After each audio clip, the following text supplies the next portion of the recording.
Привет, YouTube. Давненько я ничего не выкладывал. Что ж, время исправиться. Сегодня новый выпуск из серии «Во что поиграть» на PlayStation 5, в котором я рассказываю про свои платины в различных играх, а вы уже сами решаете, поиграть в это или нет. Попробуем сделать это постоянной рубрикой, но вместо 10 игр рассказывать буду про 5, чтобы видео выходили чуточку почаще. Проходить по 5 игр звучит не так долго. Верно же, да? Что думаете об этом? Напишите в комментариях. Сегодня в меню у нас абсолютный контраст, а в конце ролика мы прогоним каждую игру через мою формулу престижа и выставим оценки платинам. Ставьте лайк, подписывайтесь на канал и устраивайтесь поудобнее. Без лишних слов, погнали к видео. Первой игрой и моей, получается, 22-й платиной в нашем списке становится Star Wars Jedi Fallen Order. И да, я повторю, Jedi. Ну ладно, что вы не сожрали меня в комментах. Jedi. Сори, отвлеклись. Вы наверняка в курсе, что фанаты ждали нормальную одиночную сюжетку про джедаев долгих 9 лет. Я же вместо 2019-го добрался до нее только летом 25-го. Как я понял, по жанру это экшен-адвенчура с элементами соус-лайка и метроидвании. И знаете, игра меня приятно удивила. Она шикарно передает ощущение, что ты подаван. Поначалу твои движения со световым мечом какие-то неуклюжие, ты постоянно ошибаешься. Но по мере прохождения растешь вместе с персонажем. Атмосфера приключений в мире Звездных войн передана просто на 10 из 10. Персонажи раскрываются отлично, все на своих местах, кроме, как мне кажется, финала. Момент сцены, когда эта темная дама внезапно кастует из себя какую-то невероятную силу и чуть ли не в соло дает отпор самому Дарту Вейдеру, ну, будем честны, это кринж. Однако это все же мелочи. Что реально заставляло меня гореть, так это бэктрекинг. Сама идея возвращаться на старые локации с новыми способностями прикольная, хотя ощущение, что сейчас все пытаются это внедрить. Но здесь реализация просто кусок кала. Галакарта абсолютно нечитаемая, фаст-тревела нет, а я из тех, кто любит сразу залезть в каждую щель на уровне. Из-за этого приходилось по несколько раз возвращаться на этот чертов КШИ пешком, и без быстрых перемещений это был просто ад. А ради чего? Ради сбора 100% разноцветных пончо. Ведь мы же снимаем передачу про модный приговор, блядь, в далекой-далекой галактике.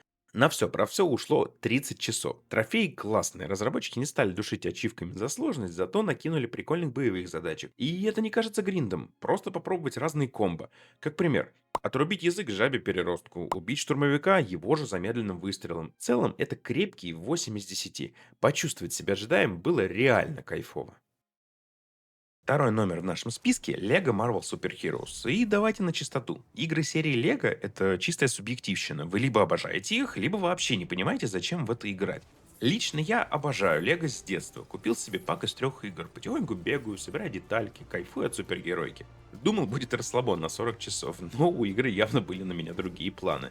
Я неспешно проходил ее с октября 24 года. Кайфовал, собирал все на 100%, вообще не парился. И вот в августе 25-го, когда прогресс перевалил за 87%, игра намертво виснет и убивает мое сохранение. Просто стирает в ноль.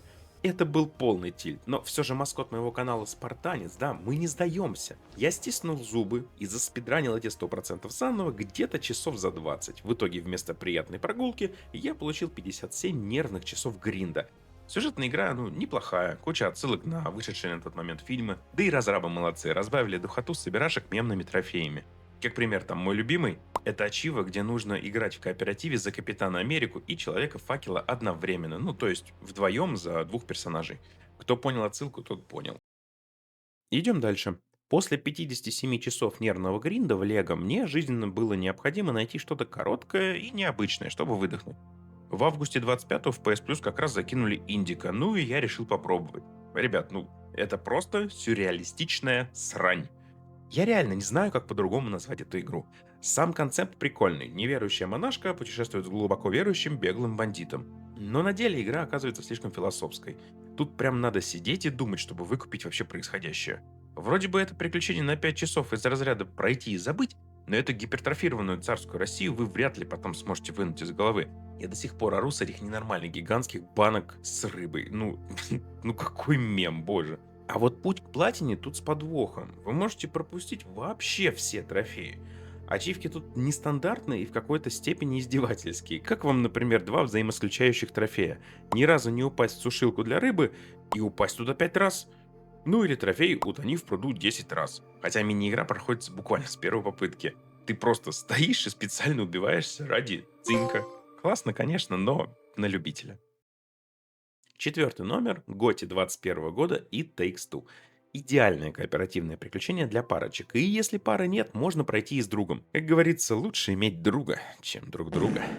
Мы с женой, конечно, прошли ее и забрали платину. Но знаете, сколько времени это заняло? 1,5 года. И нет, мы не тупили над загадками. Хотя, может быть, один-два раза, не помню уже. Нас просто дико укачивало из-за этого безумного экшена. Нам физически не хотелось возвращаться в игру. Хотя буквально побегали всего пару часов. Но даже несмотря на это, игра гениальная, потрясающий сюжет, шикарные персонажи, а Юсуф Фарес просто уникальный человек. В It Takes Two безумное количество механик, которые меняются каждые 5 минут.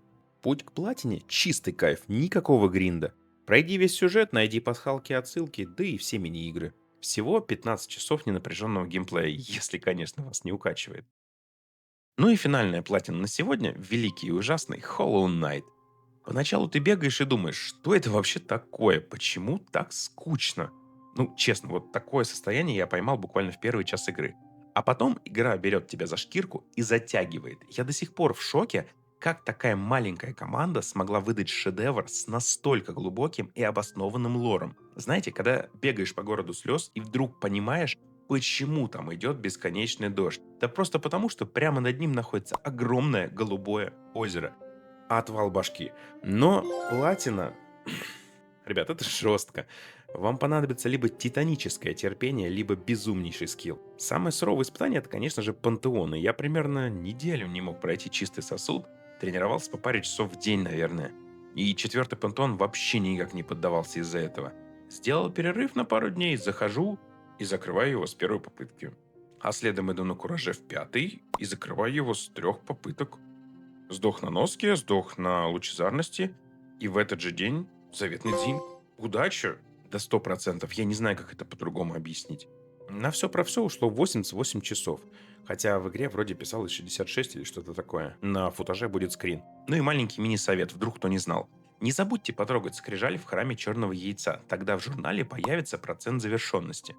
И, конечно же, я рекомендую проходить на все концовки и полировать это пантеонами. А если не понимаете гениальности этой игры, советую посмотреть видео вот от этого автора. Я считаю, что это лучший видос по Hollow Knight.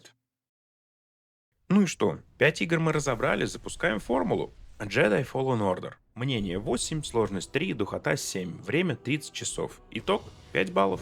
Лего Marvel. Ну давайте объективно. Мнение пятерочка, сложность единичка, духота, да тоже пятерка, потому что по факту это только грин. Время 57 часов, ну лично у меня. Итог 4,1 балла. Индика уникальный опыт. Мнение 8, сложность 1, духота 3. Итог 5,3 балла. It Takes Two. Шедевр. Мнение 10, сложность 3, духота 2. Итог 7,3 балла. Заслуженно, я считаю. Ну и Hollow Knight чистый абсолют. Хотел сказать сосуд.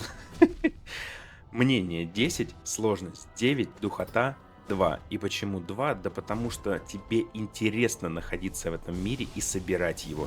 Я редко подобное такое испытываю в играх, чтобы мне не надоедало там бегать. Даже после прохождения я хочу пробовать еще, еще и еще. И по итогу мы получаем недосягаемые 9,9 баллов. Пишите прямо сейчас в комментарии, кто ваш любимый босс в Полом Рыцаре. Лично мои фавориты — это боевые сестры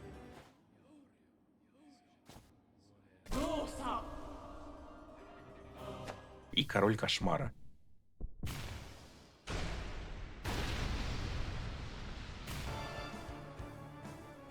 И не забывайте залетать в наш ТГ-канал, ссылка будет в описании.